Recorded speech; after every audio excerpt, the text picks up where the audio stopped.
quali sono le novità in questo momento, le principali novità per il settore agricolo? Il settore agricolo è di fronte alla riforma della PAC che giungerà per il post 2020.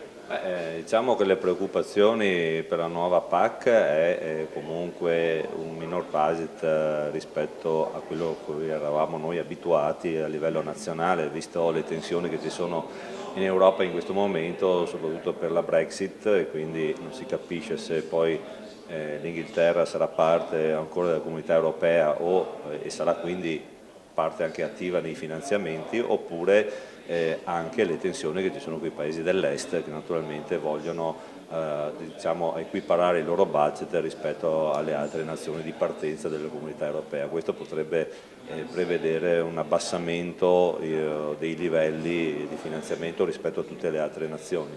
D'altra parte è che sui piani di sviluppo rurale questo nuovo regolamento preveda comunque che le autorità di gestione siano nazionali rispetto a quelle regionali. Noi non siamo per nulla d'accordo, pensiamo che i PSR che sono stati ben utilizzati dalle regioni, soprattutto qui da noi in Veneto, abbiano e debbano mantenere la loro capacità organizzativa e la loro capacità decisionale nei territori. Da qui al varo della nuova PAC ci sono ancora margini di intervento. Come intende muoversi la Regione Veneto? Noi insieme alle altre regioni ci siamo già mossi da tempo portando nelle nostre iniziative di emendamento ai regolamenti. Abbiamo incontrato proprio recentemente il Ministro Centinaio e il Commissario Hogan in una riunione a Milano tecnica, tutte le regioni presenti, tutti gli assessori all'agricoltura, e dove avevamo espresso queste nostre preoccupazioni e dall'altra parte anche le nostre osservazioni. Speriamo che vengano recepite e poi vedremo cosa succede. Sono sicuro che comunque ci sarà un trascinamento rispetto all'attuale programmazione, visto anche la prossima appunto, campagna elettorale europea, e poi vedremo di discutere col nuovo commissario.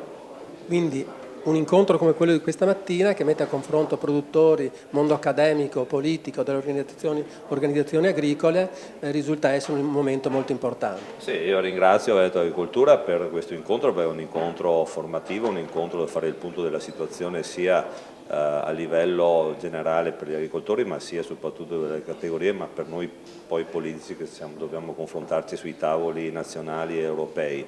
Diciamo che anche come Regione noi siamo già partiti con la conferenza regionale sull'agricoltura, che assieme a questi incontri porterà un'unica voce poi sia a Roma che a Bruxelles.